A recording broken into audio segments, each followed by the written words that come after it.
શ્રીમદ ભાગવત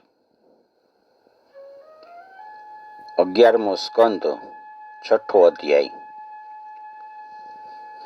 દેવતાઓની ભગવાનને સ્વધામ સીધાવા માટે પ્રાર્થના તથા યાદવોને પ્રભા ક્ષેત્ર જવાની તૈયારી કરતા જોઈને ઉદ્ધવજીનું ભગવાન પાસે આવવું. સુખદેવજી કહે છે કે એકવાર બ્રહ્માજી ભગવાન શ્રી કૃષ્ણના દર્શન કરવાની ઈચ્છાથી દ્વારકા આવ્યા.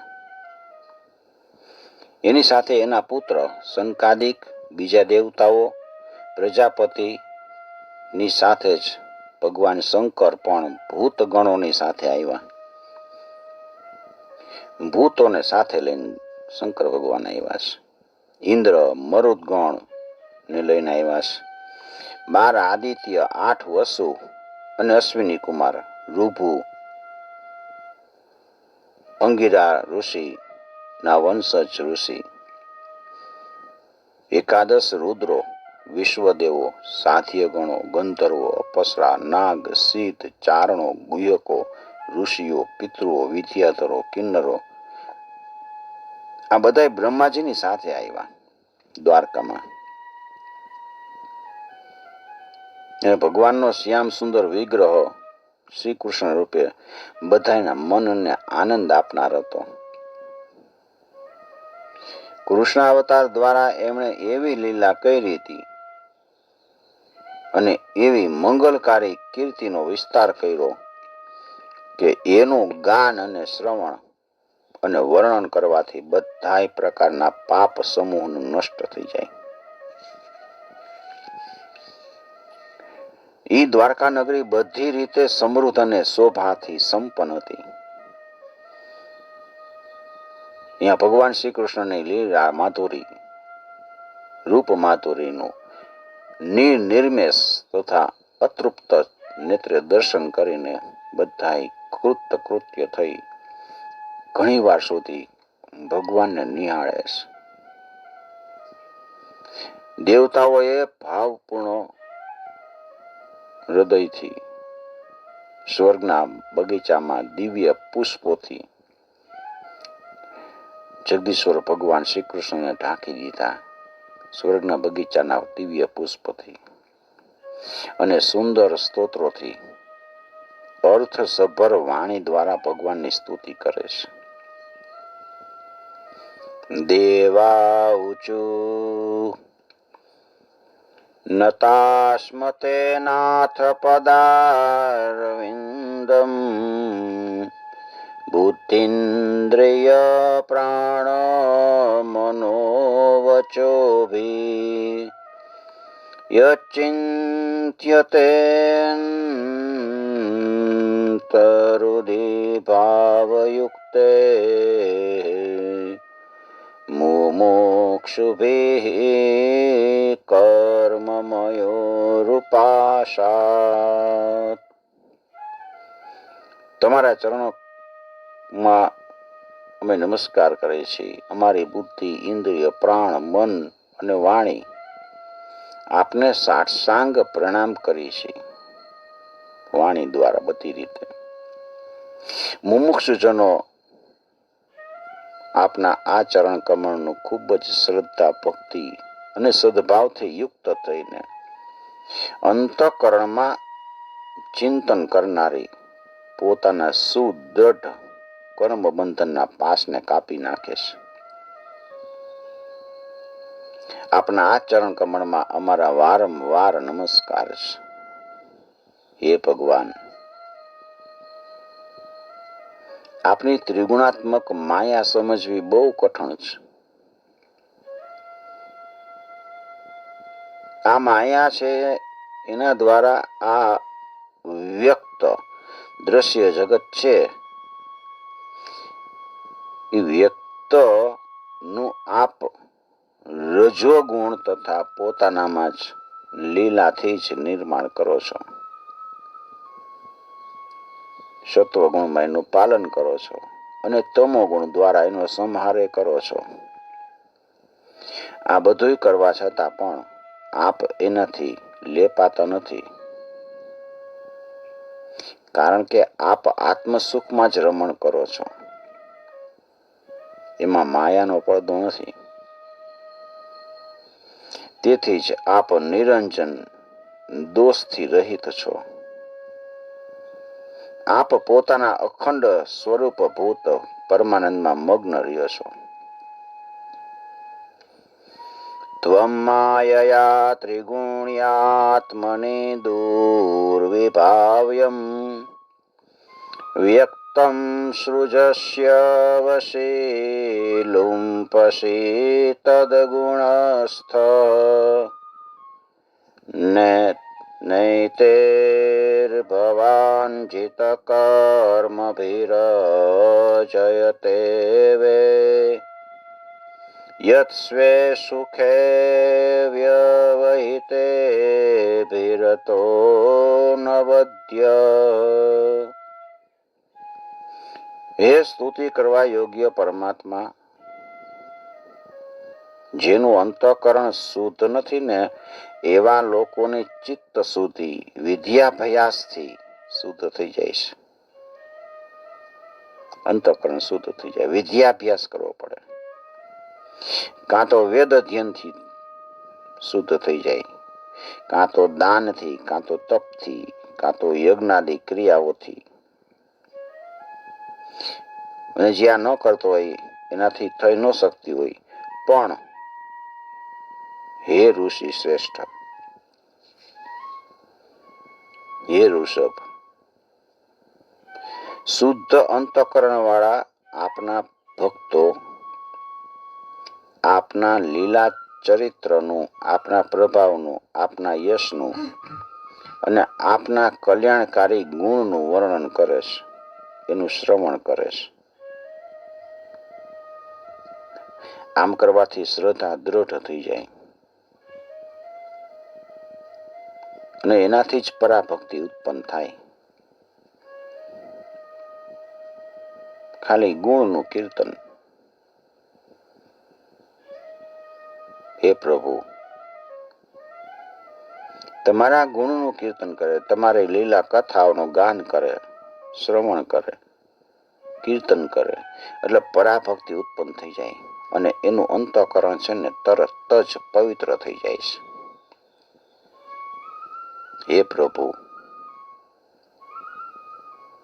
તમારા ચરણ કમળ છે એ અમારા તમામે તમામ અમંગળનો નાશ કરવા માટે અગ્નિ બનીને ભસ્મ કરી દેશે.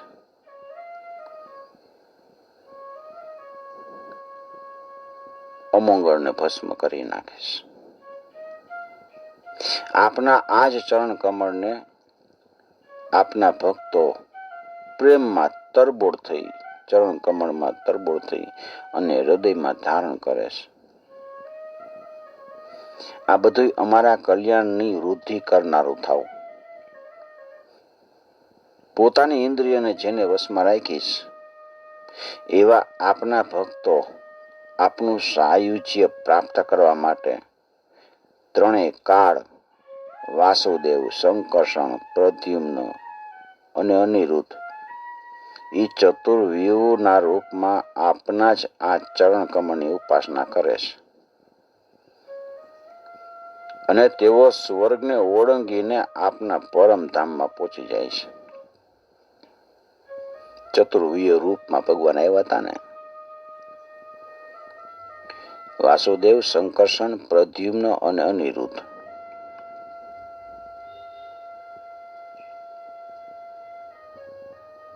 એ ચારેય રૂપમાં એના ચરણ કમળની, આ જ ચરણ કમળની ઉપાસના કરતા રહીએ. એ સ્વર્ગથી પણ ઉપર આપના ધામમાં જાય છે.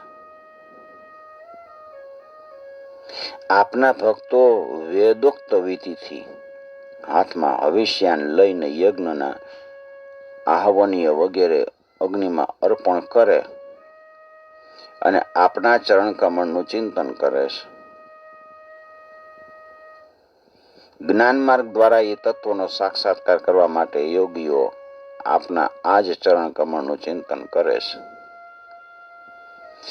એવી રીતે આપની માયાના સ્વરૂપને પણ જાણનારા જિજ્ઞાસુ ભક્તો આપના ચરણ કમળનું ચિંતન કરે છે. એવી રીતે આપના પ્રેમી ભક્તો છે એ પણ આપના જ ચરણ કમળને પોતાના સર્વોત્તમ આરાધ્ય માની એની ઉપાસના કરતા રહીએ છે. એ પ્રભુ, આપના ભક્તો આપને જે પ્રેમપૂર્વક વનમાળા અર્પણ કરે છે અને તમે એનો સ્વીકાર કરો છો, તમારા ભક્તો ઉપર કેટલો વિલક્ષણ પ્રેમ છે એનું પ્રત્યક્ષ ઉદાહરણ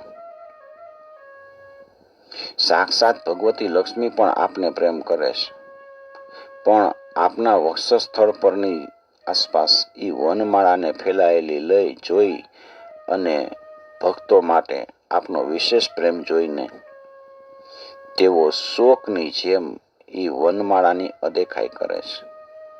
તમારા ભક્તોએ તમને વનમાળા પહેરાવી હોય એ જોઈને લક્ષ્મીજી શોકની જેમ વનમાળાની અદેખાઈ કરે. એ વનમાળામાં તુલસી પણ હોય. તુલસી અર્પણ કરવાથી આપની પૂજા સારી રીતે સંપૂર્ણ ગણાય છે અને તમે વધારે પ્રસન્ન થાવ છો. એવા આપના ચરણ કમળ અમારા બધાય અમંગળોને ભસ્મ કરવા માટે અગ્નિરૂપ થાવ.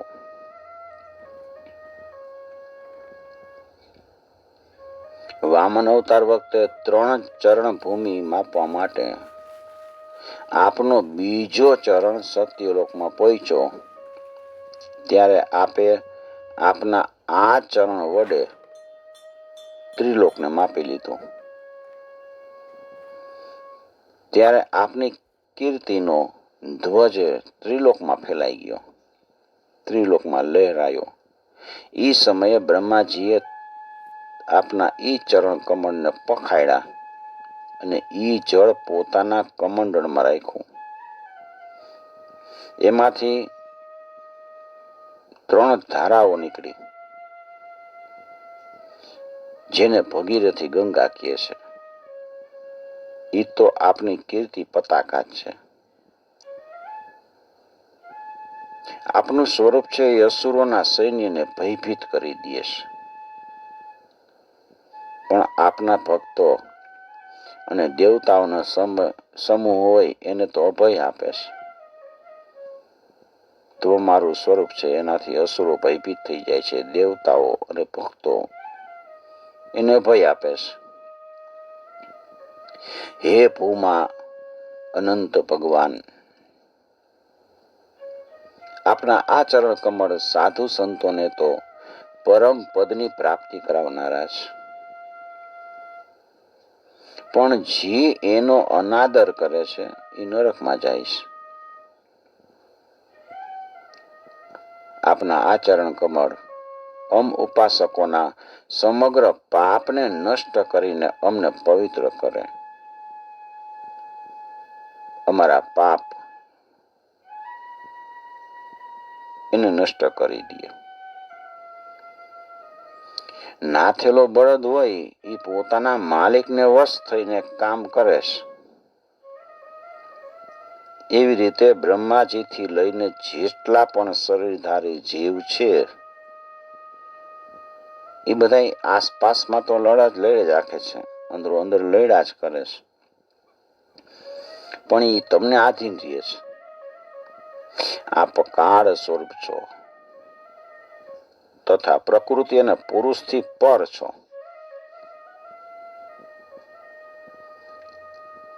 એવા પુરુષોત્તમ સ્વરૂપ આપના ચરણ કમળ અમારા કલ્યાણની વૃદ્ધિ કરનારા થાઓ.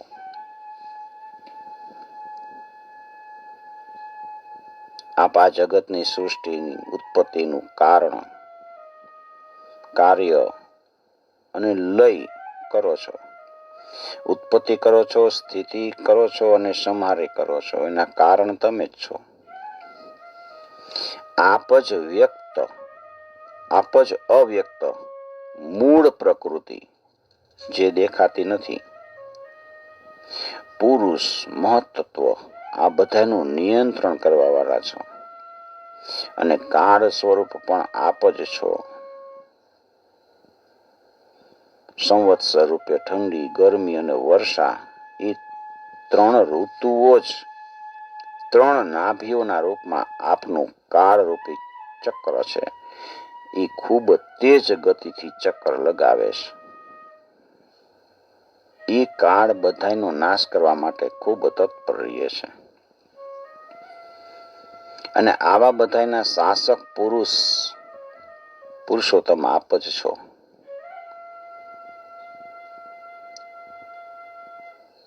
સૂત્રાત્મા હિરણ્યગર્ભ પુરુષ આપથી જ તેજ પ્રાપ્ત કરે અને અમોઘ પરાક્રમી બની જાય છે અને આ વિશ્વના ગર્ભની જેમ મહત્તત્વને ધારણ કરે છે. એ જ હિરણ્ય ગર્ભ બ્રહ્મા માયા સાથે મળીને સુવર્ણ જેવા બ્રહ્માંડ કોષની રચના કરે છે કે જે પૃથ્વી, જળ, અગ્નિ, વાયુ, આકાશ, અહંકાર અને મહત્તત્વના રૂપમાં 7 આવરણ વાળું હોય છે. પૃથ્વી, જળ, અગ્નિ, વાયુ, આકાશ, અહંકાર અને મહત્તત્વ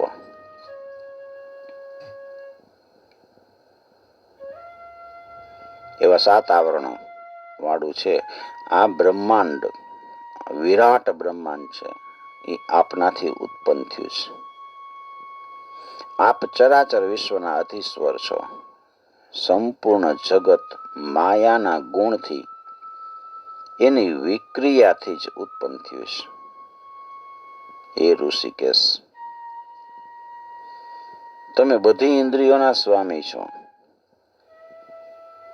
અને આપ વિષયોના ભોગતાય છો. પણ આશ્ચર્ય એ છે કે આપ એના ભોગતા હોવા છતાંય એનાથી લેપાતા નથી. પણ બીજા લોકો જે સ્વયં એ ભોગનો ત્યાગ કરી દે છે, તેઓ ત્યાગ કર્યા પછી પણ એનાથી બીતા રહે છે. ભોગનો ત્યાગ કરી દે પણ પાછી બીક લાગે કે ભોગ વળી પાછો મને પકડશે તો નહીં ને.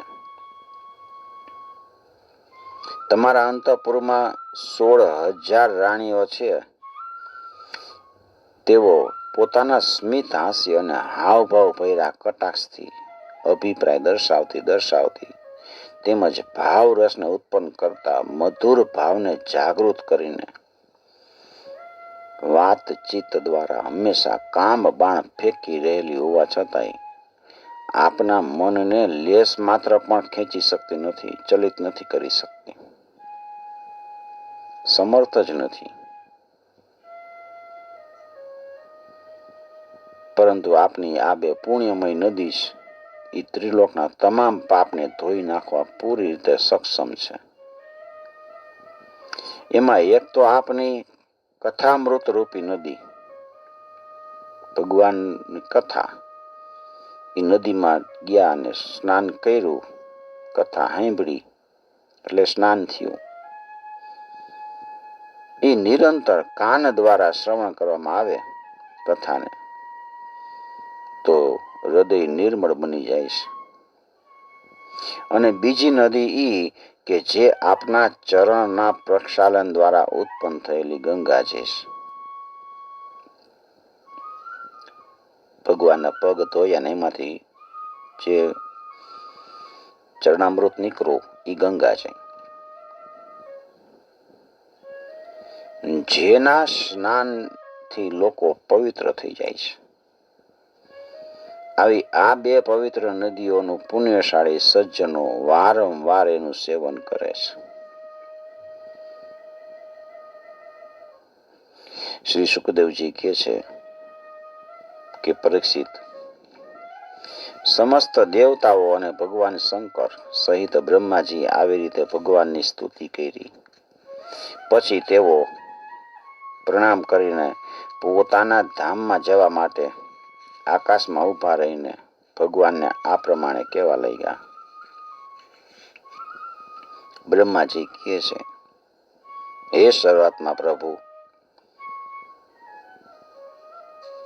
પેલા અમે આપની પાસે અવતાર ધારણ કરીને પૃથ્વીનો ભાર ઉતારવા માટે પ્રાર્થના કરી હતી. ઈ કામ અમારી પ્રાર્થના મુજબ તમે યથોચિત્ત રૂપે પૂરું કરી દીધું. આપે સત્યપરાયણ સાધુ પુરુષોના કલ્યાણ અર્થે ધર્મની સ્થાપના પણ કરી દીધી.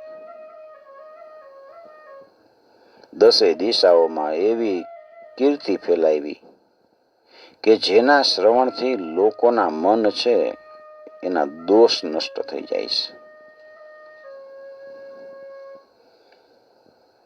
તમે આ સર્વોત્તમ રૂપ ધારણ કરીને યદુવંશમાં અવતાર લીધો અને જગતના હિત માટે ઉદાર અને પરાક્રમ રૂપ અનેક લીલાઓ કરી. પ્રભુ, કળિયુગમાં જે સદભાવવાળા મનુષ્યો આપની આ લીલાનું શ્રવણ કરશે, ગાન કરશે, એ સફળતાપૂર્વક, સરળતાપૂર્વક આ અજ્ઞાન રૂપ અંધકારથી પાર થઈ જશે. હે પુરુષોત્તમ સર્વશક્તિમાન પ્રભુ, આપને યદુવંશમાં અવતાર લીધાને 125 વર્ષ થઈ ગયા છે, વીતી ગયા. અને તમે અમારા દેવતાઓના બધા કાર્ય છે એ સારી રીતે પૂરા કરી દીધા છે. હવે કોઈ કામ બાકી નથી. બ્રાહ્મણોના શાપને કારણે આ યદુકુળ પણ એક રીતે નષ્ટ થઈ ચૂક્યું છે. તેથી હે વૈકુંઠનાથ, જો આપ ઉચિત સમજો તો પોતાના નિજ ધામમાં પધારો અને આપના સેવક એવા લોકપાલોનું તથા અમારા લોકોનું પાલન પોષણ કરો.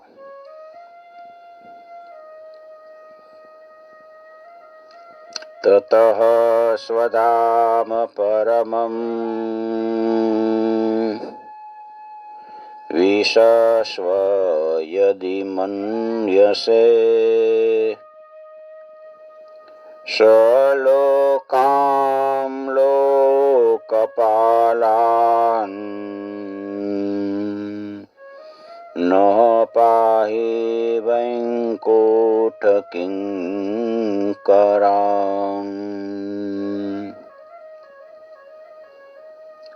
ભગવાન કહે છે, બ્રહ્માજી, આપ જેમ કહો છો ને હું એવો જ નિશ્ચય આપેલા કરી ચૂક્યો છું.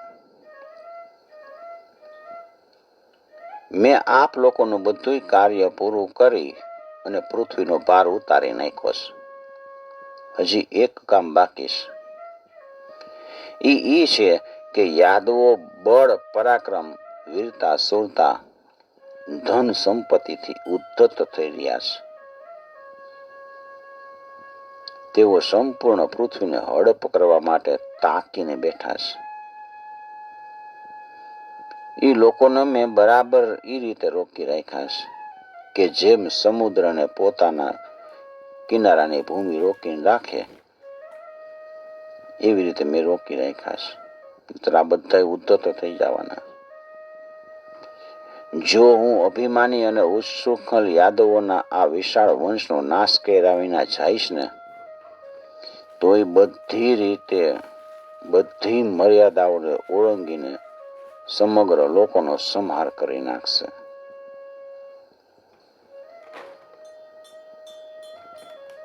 હે નિષ્પાપ બ્રહ્માજી, બ્રાહ્મણોના શ્રાપથી આ વંશના નાશનો પ્રારંભ તો થઈ ચૂક્યો છે અને એનો અંત થઈ જતા હું આપના ધામમાં થઈને મારા નિજ ધામમાં જઈશ. શ્રી સુખદેવજી કહે છે, પરીક્ષિત, જ્યારે અખિલ જગતના અધિપતિ ભગવાન શ્રી કૃષ્ણએ આવી રીતે કીધું ત્યારે બ્રહ્માજી એને પ્રણામ કર્યા અને દેવતાઓની સાથે તેઓ પોતાના ધામમાં ચાલ્યા ગયા. એના ગયા પછી તરત જ દ્વારકાપુરીમાં મોટા મોટા અપશુકન થવા લાગ્યા. મોટા મોટા ઉત્પાત શરૂ થઈ ગયા. એને જોઈને યદુવંશના અબાલ વૃદ્ધ બધાય ભગવાન શ્રી કૃષ્ણની પાસે આવ્યા છે અને ભગવાનને કહે છે કે બધા ઉત્પાત શરૂ થવા લાગ્યા છે. શ્રી ભગવાને કીધું કે ગુરુજનો, આજકાલ દ્વારકામાં જ્યાં જુઓ ને ત્યાં મોટા મોટા અપશુકન અને ખાસ કરીને ભયંકર ઉત્પાત શરૂ થઈ ગયા છે. આપ બધા જાણો છો કે બ્રાહ્મણોએ આપણા વંશને શ્રાપ આપ્યો છે, જેને ટાળી શકવો બહુ મુશ્કેલ છે. મારો એવો વિચાર છે કે જો આપણે બધાય પોતાના જીવ બચાવવા ઈચ્છતા હોય તો અહીંયા રહેવાય નહીં, અહીં ન રહેવું જોઈએ. આજે જ આપણે બધા પરમ પવિત્ર પ્રભાસ ક્ષેત્રમાં જવા માટે નીકળી જઈએ. ભગવાને આવી રીતે કીધું. પ્રભાસ ક્ષેત્રનો મહિમા ખૂબ પ્રસિદ્ધ છે. જ્યારે દક્ષ પ્રજાપતિના શ્રાપથી ચંદ્રમાને ક્ષય રોગે ઘેરી લીધો ત્યારે એણે પ્રભાસ ક્ષેત્રમાં જઈને સ્નાન કરી અને તરત જ સ્નાન કરવાથી જે પાપજન્ય રોગથી મુક્ત થઈ ગયા હતા.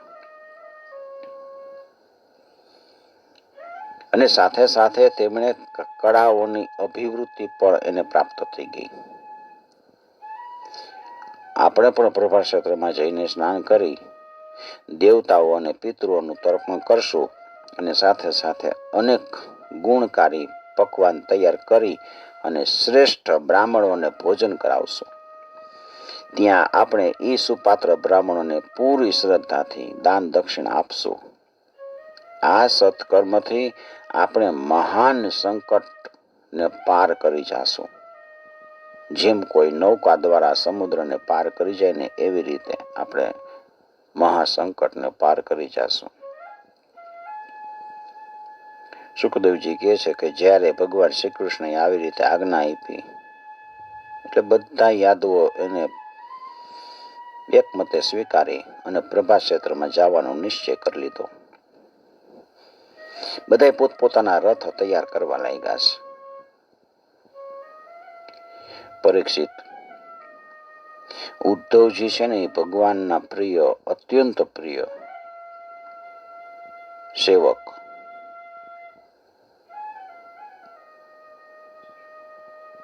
એણે જ્યારે યાદવોને પ્રવાસ કરવાની તૈયારી કરતા જોયા અને ભગવાનની આજ્ઞા સાંભળી અને અત્યંત ઘોર અપશુકન જોયા ને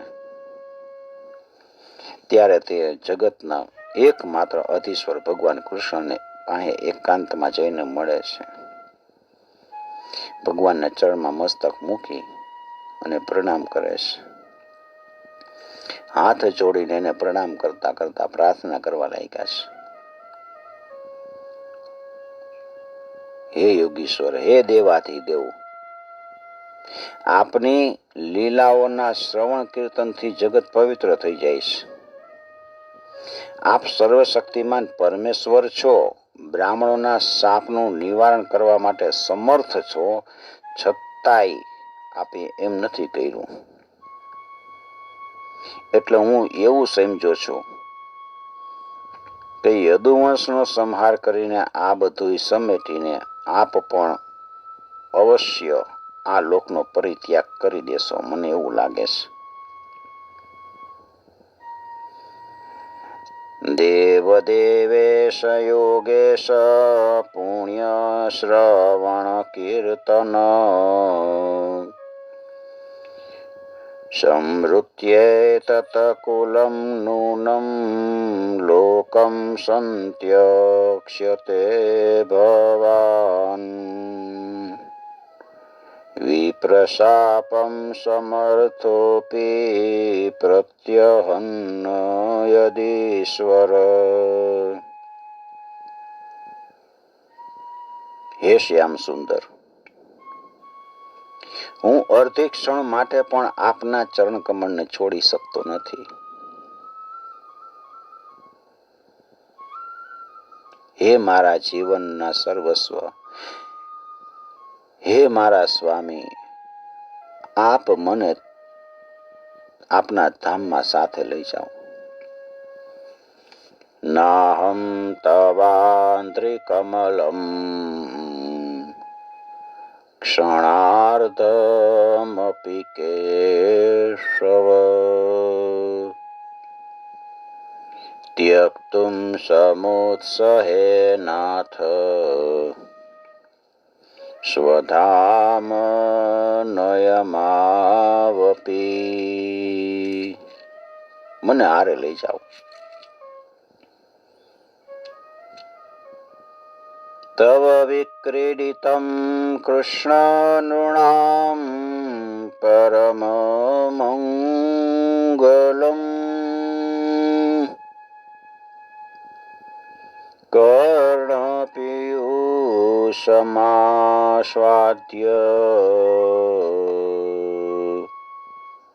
ત્યજત્યન્યસ્પૃહામ જનઃ.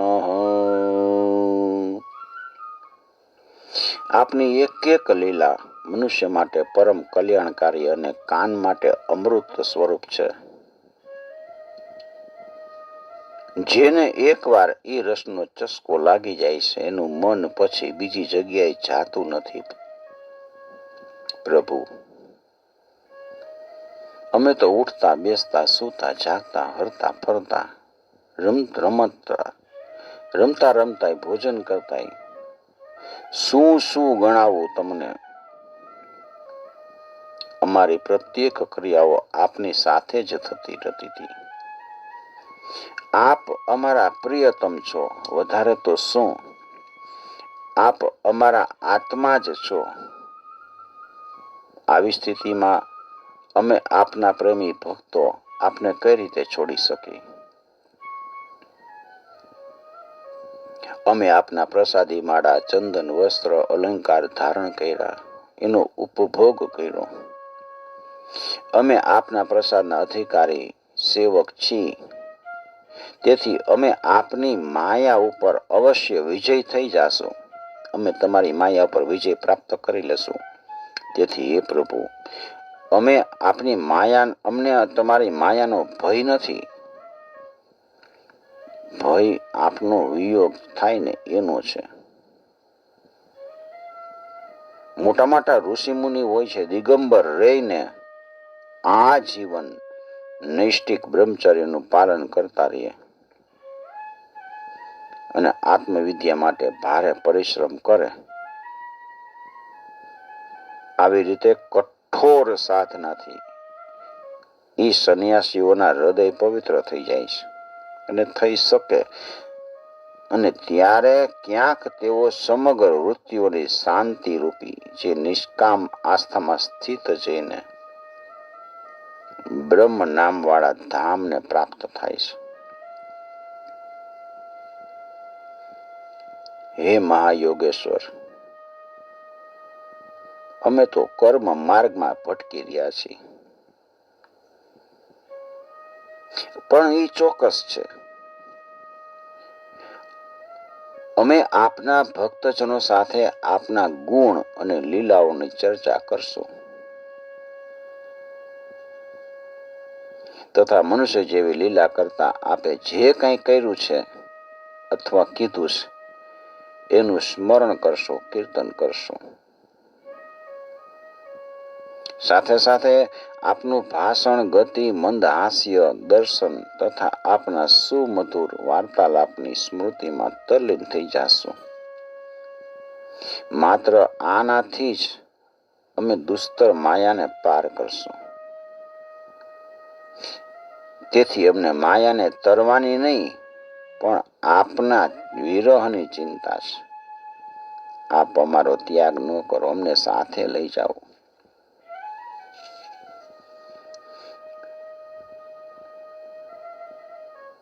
સ્મરંતઃ કીર્તયંતસ્તે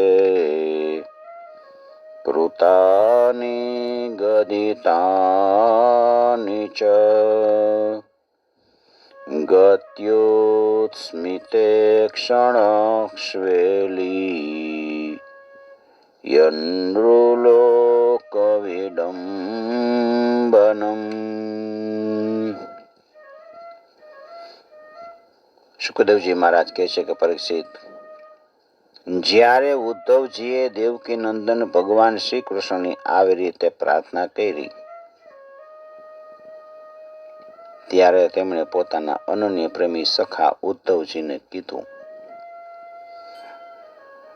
એવં વિજ્ઞાપિતો રાજન ભગવાન દેવકી સુતઃ એકાંતિનં પ્રિયં ભૃત્યં ઉદ્ધવં સમભાષત.